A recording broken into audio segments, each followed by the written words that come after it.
Assalamualaikum warahmatullahi wabarakatuh. Kali ini kita ke Madura lagi, di daerah Bangkalan, di salah satu makam terkenal yang berperanting dalam penyebaran Islam, makam Kholil Bangkalan, Syekh Kholil Bangkalan. Ikuti perjalananku, kita dolan ke salah satu ulama yang berperan penting dalam penyebaran Islam, terutama di wilayah Madura.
Solah-solah san.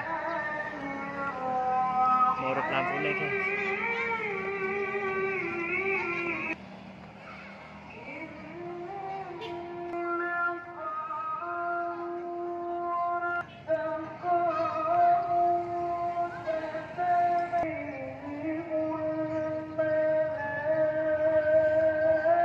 Cuci tangan Mas Ted.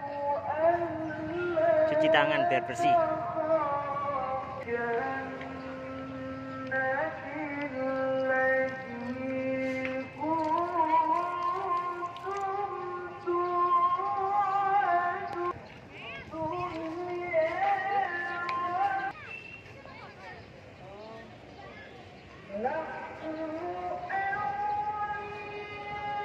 Pulau Madura, iya Pulau Madura. Ya, Pulau Madura. Pulau Madura. Karena sebagian besar Muslim, Madura memang telah lama dikenal dengan wisata religinya lebih dari wisata alamnya, dan tempat wisata yang satu ini juga sayang jika Anda lewatkan saat Anda mengunjungi Pulau Garam ini, dengan julukan Pulau Karapan Sapinya. Makam Muhammad Kholil terletak di Desa Martajasa, Kabupaten Bangkalan. Makam besar umat Islam di era Wali Songo terletak 2 km dari pusat kota dan bersebelahan dengan pantai Sambilangan. Kiai Haji Mall. Kuburan Kholil telah banyak dikunjungi ziarah dari berbagai daerah. Masjid yang dibangun pada pertengahan tahun 2005 tepat di samping pesantrennya ini semenjak selesai dibangun telah menjadi salah satu ikon wisata religi yang sangat terkenal di Pulau Madura. Di area pemakaman tersebut juga ada beberapa makam lain yang bisa Anda ziarahi, yaitu makam dari ayahanda Muhammad Kholil, Abdul Latif, yang terletak 100 meter dari makam Kiai Kholil. Makam Syekhona Muhammad Kholil, Jalan Kiai Haji Moham Kholil I, No. 6, Tajasa, Demangan, Kec, Bangkalan, Kabupaten Bangkalan, Jawa Timur 69.115. Selain namanya Pulau Garam, Pulau Madura yang mempunyai posisi geografis di Laut Jawa ini memang membuatnya menjadi memiliki banyak objek wisata pantai. Namun tidak hanya pantainya saja yang wajib Anda kunjungi saat Anda pergi ke Madura, melainkan juga objek wisata religi. Hingga Minggu tanggal 29 Agustus tahun 2021, aku dan Dedi Nurjianto.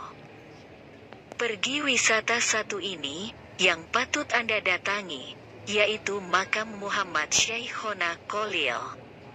Kiai Haji Moh Kholil dikenal sebagai waliullah dan sebagai guru besar orang suci di negara ini. Sebagai konsep gagasan atau pembentukan Nahdlatul Ulama, melalui kedua muridnya, mereka, Kiai Haji Hashim Asy'ari, almarhum, kakek Presiden keempat Indonesia yaitu Kiai Haji Abdurrahman Wahid, almarhum, dan Kiai Haji Asad Syamsul Arifin, almarhum, pendiri Pondok Asem Bagus. Ulama besar yang masih mempunyai pertalian darah dengan Sunan Gunung Jati dari sang ayah, yaitu Kiai Haji Abdul Latif. Setelah dididik dasar-dasar ilmu agama oleh ayahnya, memutuskan untuk memperdalam ilmu agama Muslim ke sejumlah pesantren di Bangkalan. Di antaranya adalah Tuan Guru Dawuh di Desa Majaleh, Bangkalan, yang terkenal metode pengajaran yang unik, di mana dalam memberi pelajarannya tidak harus menetap di pesantren. Kadang memberi pelajaran sambil berjalan mengelilingi kota Bangkalan. Terkadang di bawah pohon, di pinggir sungai atau di atas bukit. Selanjutnya Syekh Kholil atau Syaikhona Kholil berguru kepada Tuan Guru Agung atau Bujuk Agung. Pengajaran beliau tidak terbatas hanya teori dalam ilmu lahir dan batin, tetapi memadukan secara bersama antara teori dan praktek. Semasa hidupnya, Kiai Muhammad Kholil tidak hanya banyak menimba ilmu di pesantren di Indonesia, melainkan juga di Jazirah Arab. Cerita-cerita dari beliau saat menimba ilmulah yang banyak dipakai oleh berbagai pesantren sebagai inspirasi dan motivasi. Beliau wafat di umur yang sangat senja, yaitu tepatnya umur 106 tahun pada tanggal 29 Ramadan 1341 Hijrah. Bertepatan dengan tanggal 14 Mei tahun 1923 Masehi dan dimakamkan di pemakaman umum Desa Martajasa, sebuah desa di sisi barat kota Bangkalan. Karena karomahnya yang terkenal inilah makam beliau banyak dikunjungi para peziarah dari dalam maupun dari negeri tetangga. Tercatat hampir tiap hari sekitar ratusan orang bisa mendatangi makam Muhammad Syaikhona Kholil.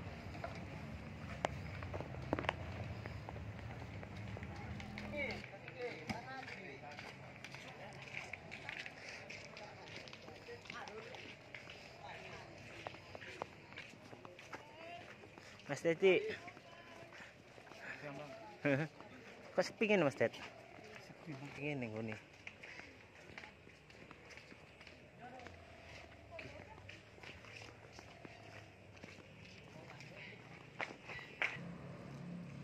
Iki nggone pes sih Mas Tet.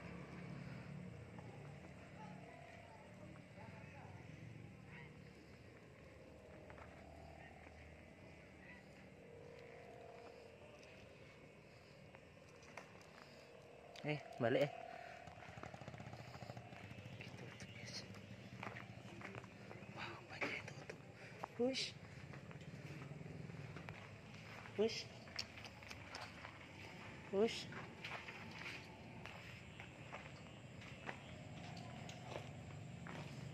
Sepi banget.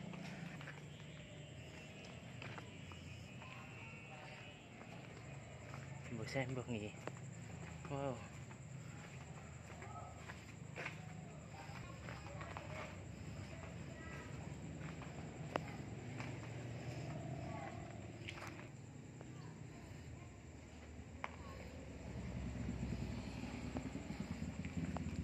Sepi akibat pandemi.